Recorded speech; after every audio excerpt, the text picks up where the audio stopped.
Lionel Messi, Angel Di মারিয়াদের পর আর্জেন্টিনার আক্রমণাত্মক মিডফিল্ডের ব্যাটন ধরবেন কে? এই প্রশ্নের উত্তর ফুটবল বিশ্ব হয়তো পেয়ে গেছে। তিনি নিকো পাজ। রিয়াল মাদ্রিদের একাডেমি থেকে বের হওয়া ইতালির সিরিয়াতে যিনি এখন রাজত্ব করছেন। খোদ লিওনেল মেসি যার খেলার প্রশংসা করে বলেছেন তার ফুটবল মগজ অবিশ্বাস্য। কিন্তু কেন নিকো পাজকে 2026 বিশ্বকাপে আর্জেন্টিনার সবচেয়ে বড় এক্স ফ্যাক্টর ভাবা হচ্ছে? লিওনেল স্কালোনি তাকে কিভাবে ব্যবহার করবেন, চলুন বিস্তারিত আলোচনা করা যাক। প্রথমে কথা বলা যাক তার সাম্প্রতিক ক্লাব পারফরমেন্স নিয়ে। রিয়াল মাদ্রিদ ছেড়ে ইটালিয়ান ক্লাব কোমোতে যোগ দেওয়াটাই ছিল নিকো পাজের ক্যারিয়ারের টার্নিং পয়েন্ট। কিংবদন্তি সেস ফ্যাব্রিগাসের কোচিং এ নিকো পাজ এখন সিরিয়ার অন্যতম সেরা পারফর্মার। গত এক বছরে ক্লাবের হয়ে তিনি নিয়মিত গোল করেছেন এবং করিয়েছেন। তবে শুধু গোল বা অ্যাসিস্ট নয়, প্রতি ম্যাচে তার চান্স ক্রিয়েশনের সংখ্যা এবং মাঝ মাঠে বলের ওপর নিয়ন্ত্রণ ছিল চোখে পড়ার মতো।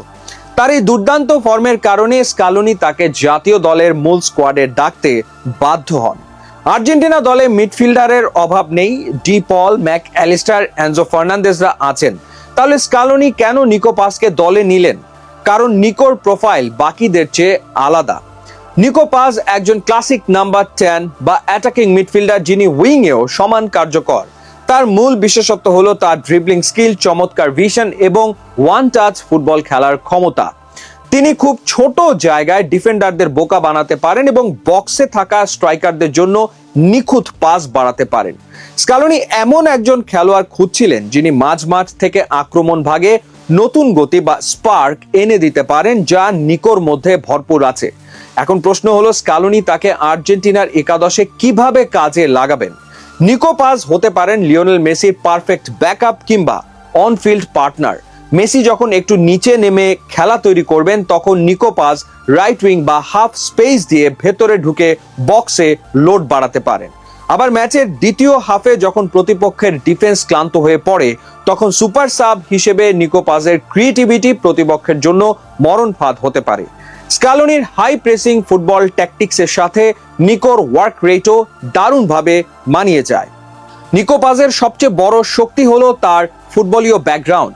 স্পেনে জন্ম ও রিয়াল মাদ্রিদের একাডেমিতে বড় হওয়ায় তার মধ্যে ইউরোপীয় ফুটবলের ট্যাকটিক্যাল শৃঙ্খলা এবং পজিশনাল সেন্স নিখুঁতভাবে তৈরি হয়েছে।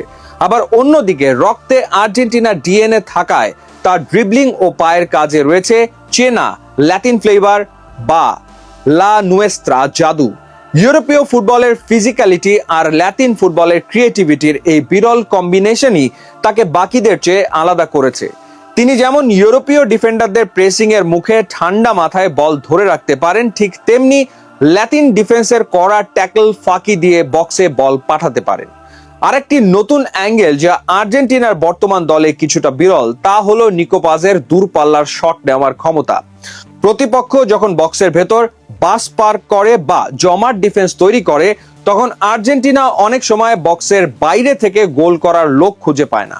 নিকো পাজ ঠিক এই জায়গাতেই স্কালোনির বড় অস্ত্র। বক্সের বাইরে থেকে তার বা পায়ের জোরালো এবং কার্লিং শট যে কোনো গোলকিপারের জন্য রাতের ঘুম হারাম করার মতো। একই সাথে সেট পিস বা ফ্রি কিকের ক্ষেত্রেও তিনি একজন দুর্দান্ত ডেড বল স্পেশালিস্ট। অর্থাৎ পেনাল্টি বক্সের ভেতরে জটলা পাকিয়ে থাকলেও বক্সের বাইরে থেকে ম্যাচ জেতানোর অসীম ক্ষমতা রয়েছে এই তরুণের। আর্জেন্টিনা জার্সিতে অভিষেকের পর থেকেই নিজের প্রতিভার জানান দিয়েছেন নিকো পাজ। 2026 বিশ্বকাপে এনজো, ম্যাক অ্যালিস্টারদের পাশে নিকো পাজের অন্তর্ভুক্তি আর্জেন্টিনার মাঝমাঠকে আরো বেশি শক্তিশালী করে তুলেছে। আপনার কি মনে হয়, নিকো পাজ কি পারবেন আর্জেন্টিনার জার্সিতে বিশ্বমঞ্চ মাতাতে? তিনি কি হবেন স্কালোনির তুরুপের তাস?